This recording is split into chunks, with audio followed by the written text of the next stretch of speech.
días, buenas tardes, buenas noches. Dependiendo del día que me estén viendo y a la hora que me estén viendo, yo soy Isa de la lista infinita de libros y ahora les traigo una reseña fuera del programa. Bueno, este libro lo leímos en el club de lectura en el mes de mayo y digamos que tuve unos cuantos problemas porque justamente en esos mismos tiempos estaba leyendo el bendito libro de Henry Miller. Pero la cuestión es que es un libro, una novela bastante interesante, pero tiene sus pequeños defectos, ¿ya? Pues ya vamos a hablar de eso. La novela en cuestión es El abanico de seda de Lisa C.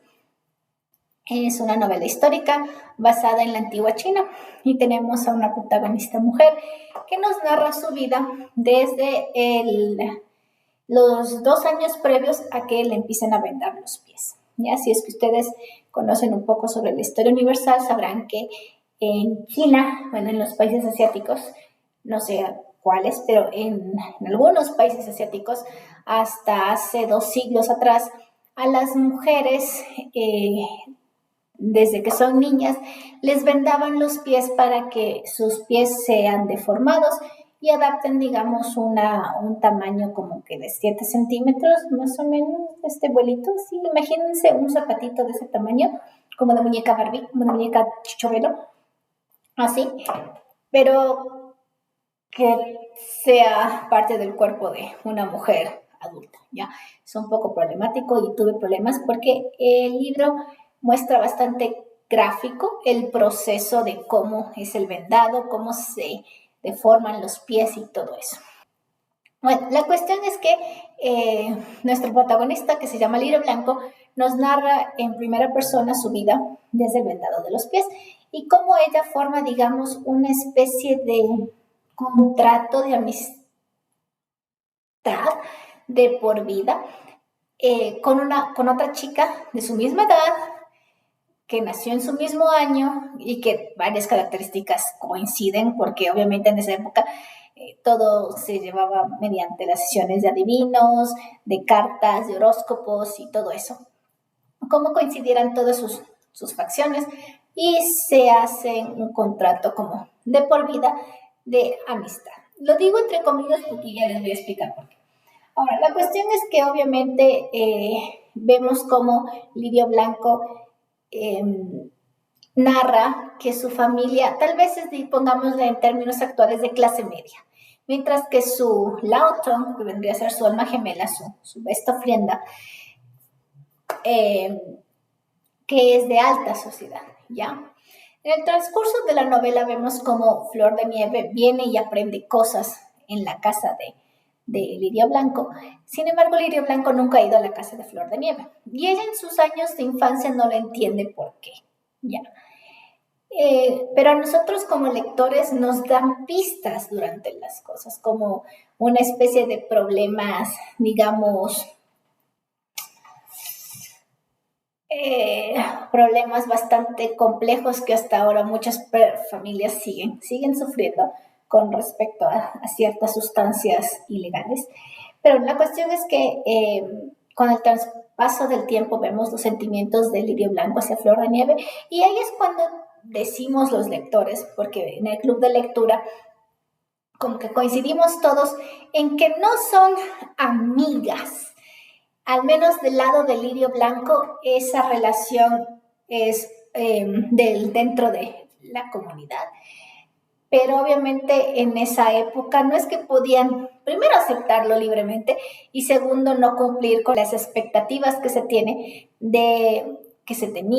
de que se casaran y tuvieran hijos. Es más, la novela hace énfasis mucho en esta cuestión de que una mujer solamente sirve para dar hijos. Mucho mejor si son hijos varones. Porque ahí nos muestra que básicamente su madre, o sea, Lirio Blanco, lucha por la atención de su mamá. Y obviamente su madre solamente tiene ojos para sus hijos varones, en el sentido de que son los que, bueno, exactamente me parece que es porque es el apellido, o sea, el nombre del varón es el que se va a promover a las siguientes generaciones y la mujer solamente sirve para obedecer y nada más. ya, tanto como madre, como esposa, y es como una especie de, digamos, una dinámica familiar un poco retorcida, porque son, digamos, las mujeres de más edad las que tienen mayor autoridad dentro de la casa.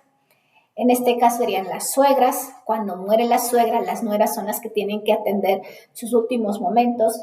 Y cuando están con vida, ellas, las suegras, pasan a ser como que reinas, mientras que la nuera es la que cocina, la que plancha, la que lava, la que atiende a los niños, la que atiende al marido, la que atiende a los visitantes, todo, ¿ya?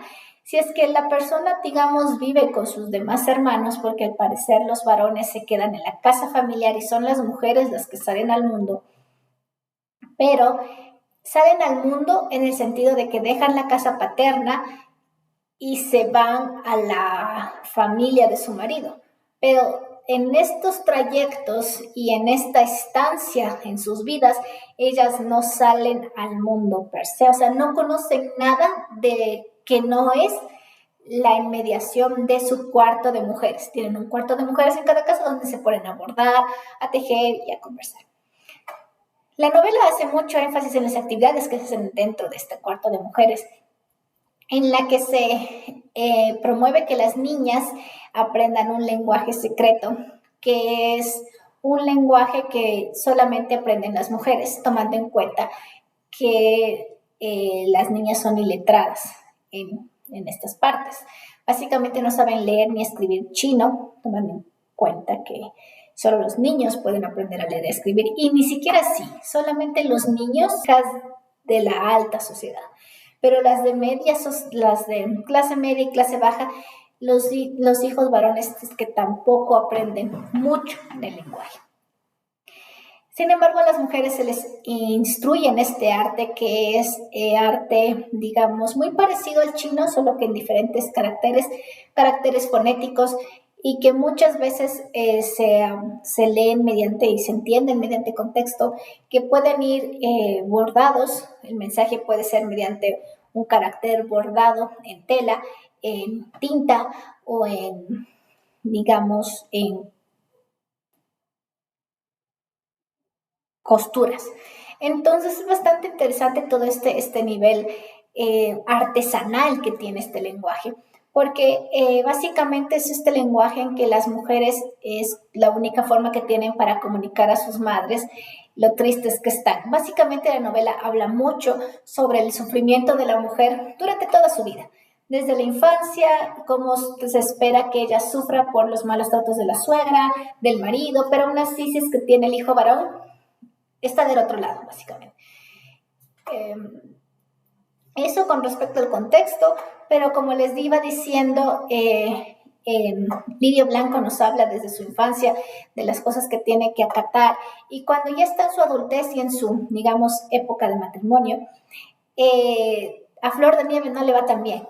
Y vemos ese tipo de comparación en que Lirio Blanco acabó en una familia mejor que Flor de Nieve, cuando Flor de Nieve estaba, digamos, en una mejor posición social cuando era niña, pero por las circunstancias que les hablé, digamos que las cosas no salieron como debían. Y ahí Lirio Blanco tiene, digamos, las pequeñas discrepancias en lo que le enseñaron, a lo que está viendo y a lo que debería ser.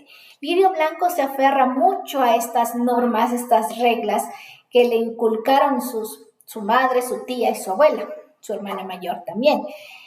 Sin embargo, Flor de Nieve parece que ve más allá, ¿sí? O sea, más allá de lo normal, de lo tradicional, de lo que se espera. Y eso tal vez es lo que causa este roce, porque hay un pequeño roce entre Flor de Nieve y Lirio Blanco, que no les voy a explicar mucho de qué habla. Habla mucho sobre esto de que una mujer se debe conservar pura y todo eso a lo largo de su vida. Sin embargo, o sea, cada casa se maneja diferente. En este caso, es como que el Lirio Blanco no acepta la nueva vida de Flor de Nieve, y ahí es cuando todo el mundo dice como que, pero es que es porque tú estás, digamos, enamorada de la chica, aunque no sabemos exactamente, aunque parece que Flor de Nieve corresponde a sus sentimientos de Lirio Blanco, pero nunca nos lo confirma. Ahí hay varios eventos como que catastróficos dentro de la novela, que nos muestra más todo ese sufrimiento que tienen las mujeres con respecto a su vida familiar, tanto de niñas como adultas. Y bueno, para mí la novela ocurre como que muy lenta, ¿sí? Lirio Blanco es bastante detallista en las tradiciones del lenguaje secreto, del Nushu, y de las costumbres de las mujeres, pero con respecto a un poco más sobre lo que ocurre, sobre la vida misma, es bastante corta, ¿ya? Eh, y eso es un pequeño problema para mí porque me hubiera gustado, y es que la novela da la impresión de que Flor de Nieve estaba más pendiente de la parte externa que no le correspondía, pero estaba más atenta a la parte externa de su pueblo que a su casa, o sea, al interior de su casa y con respecto a sus problemas familiares, toda la vaineza de su marido, su suegra, sus hijos. Y eso es como que a mí me chocaba porque me hubiera gustado tener también la visión de Flor de Nieve, una visión en un hogar no tan cálido como el de Lirio Blanco, bueno, que ni tan cálido es tampoco, pero que en todo caso no es tan, digamos, abierto, o sea, que hospitalario, que no es tan hospitalario, pero que de ella o alguna forma logra acoplarse mediante estos pensamientos y su visión, digamos, un poco más abierta a la realidad. Y eso me hubiera gustado verlo, pero lamentablemente eso no lo vemos. Y lo que nos cuenta Lirio Blanco al final son muchos arrepentimientos, muchas cosas, y eventualmente sabemos de qué trata, sabemos por qué, pero obviamente este otro lado de la moneda, esta otra visión hubiera como que calado mucho más en la novela. Así que aún así es una novela bastante interesante, bastante bonita, un poco perturbadora con respecto a lo de la deformidad de los pies, pero no cabe duda que es como que una novela que eh, se debe leer en todas sus luces. Así que eso. Eso con respecto a la novela de El abanico de seda de Lisa C. Y eso.